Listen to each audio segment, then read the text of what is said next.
आपने जैसे चर्चा किया कि प्रयागराज में कुंभ का मेला लगा है, विपक्षी के द्वारा आए दिन कुछ कटाक्ष किए जा रहे हैं कि जिनके पाप हैं उनको अपना धुलने के लिए काम कर रहे हैं, इसको लिए क्या कहेंगे आप? अभी माननीय विपक्षी जो वर्तमान में है माननीय अखिलेश यादव जी, उनसे जरा पूछवाइएगा कि गंगा नदी में क्या करने गए थे। वो भी तो डुबकी लगाए हैं, वो किसका पाप धुल रहे हैं? वो अपना पाप धुलने का प्रयास कर रहे हैं।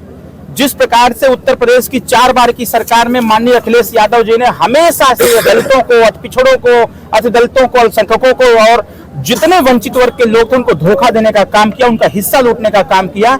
जो डॉक्टर बी.आर. अम्बेडकर साहब ने संविधान में समता, स्वतंत्रता, बंधुत्व, न्याय को स्थापित करने की बात कही थी, हर व्यक्ति का फंडामेंटल राइट, मूलभूत अधिकार देने का काम डॉक्टर बी.आर. अम्बेडकर साहब ने किया था। रोटी, कपड़ा, मकान, शिक्षा, दवाई, इन सब को लूटने का काम किसी ने किया तो माननीय अखिलेश यादव जी की सरकार ने किया। आज उसी पाप का जब घड़ा फूटा तो वो विपक्ष में है, आज हम लोग सत्ता में हैं और उसी पाप को धुलने के लिए गंगा नदी में गए थे। वहां तो कुंभ लगा हुआ है, वहां देश दुनिया नहीं पूरे विश्व के लोग आ रहे हैं। 7 राज्य के लोग उत्तर प्रदेश के प्रयागराज में आ रहे हैं। 7 राज्य के लोग अपनी पूरी कैबिनेट लेकर के आ रहे हैं कि कुंभ में हम लोगों को चलना है। इससे अच्छी बात क्या हो सकती है? स्वर्गीय मुलायम सिंह यादव की प्रतिमा लगाई गई है, उस पर जो है कटाक्ष कर रहे हैं लोग, जो साधु संत महात्मा है। आपके हिसाब से क्या सही है, गलत? देखिए क्या है कि स्वर्गीय मुलायम सिंह यादव जी उत्तर प्रदेश के मुख्यमंत्री रहे हैं और उनसे भी माननीय अखिलेश यादव जी को सीख लेना चाहिए। माननीय मुलायम सिंह यादव की भी सरकार में कुंभ लगा हुआ था तो उसको तो मिसमैनेजमेंट हो गया था, तमाम वहां जन की हानि भी हो गई थी, तमाम तरह की प्रॉब्लम उत्पन्न हो गई थी, लेकिन अभी तक तो ऐसा योगी जी की सरकार में नहीं हुआ। विपक्ष क्या है कि बार बार आपत्ति, हमेशा सही काम में गलती कैसे होगी इस पर। अभी देखिए शामली वाली जो घटना हो, संभल की जो घटना चल रही थी, बार बार उस पर भी टिप्पणी हो रही थी, लेकिन हम लोग हमेशा, जब भी हमसे पूछा गया, हमने कहा कि हमारी सरकार जीरो टॉलरेंस पर चल रही है, हमारी सरकार प्रयास करेगी कम दिन में उस चीज को सही कर लिया जाए। जो भी इसके पीछे साजिश रचने वाले लोग हैं, ऐसे लोगों के खिलाफ दंडात्मक कार्रवाई हो। तो प्रयागराज के कुंभ में जो माननीय मुलायम सिंह यादव जी का मूर्ति लगा करके लोग वहां अगर पुष्प अर्पित कर रहे हैं तो इससे अच्छी बात क्या हो सकती है? समाजवादी के लोग वहां जा करके पुष्प अर्पित कर रहे हैं। कम से कम इतना तो ज्ञान आया कि जो व्यक्ति अपने पिता को ही मंच से धक्का दे दिया, जो व्यक्ति उस पूरे समाज के सामने, पूरे मीडिया के सामने अपने पिता को बेइज्जत किया, अगर आज अकल आ गई है मरने के बाद भी कि कम से कम उनको पुष्प अर्पित किया जाए तो इससे अच्छी बात क्या हो सकती है? यही तो अच्छी बात है कि इस सरकार ने यह भी सिखा दिया कि पहले पिताजी का सम्मान करो, उसके बाद फिर जनता का सम्मान। नेताजी आपके दल के एक विधायक हैं अब्बास अंसारी जी, और लखनऊ में उनके जमीन पर हाई कोर्ट से आदेश हुआ है, उस पर प्रधानमंत्री आवास बनाया जा रहा है, सुप्रीम कोर्ट उसको रोक दिया, उस पर क्या आपका सोच? अरे जब प्रधानमंत्री आवास बनाया जाते हैं अच्छी बात क्या है? सर जमीन तो होना चाहिए। अब सुप्रीम कोर्ट इन्वॉल्व अगर उसमें हस्तक्षेप कर दी है तो सुप्रीम कोर्ट का विषय है, वो जो निर्णय दे।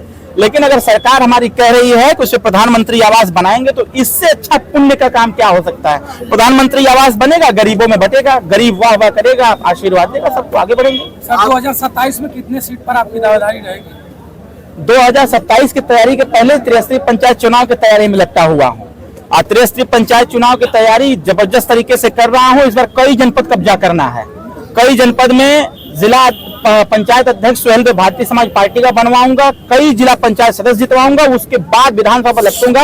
अगर हमने 17 सीट पिछले 2022 के चुनाव में 17 सीट हम पाए थे तो आने वाले समयों में कम से कम 35 सीट तक तो खींच के लेके जेबे करूंगा। सर मिल्कीपुर चुनाव है, इसमें क्या होगा? जीतेंगे।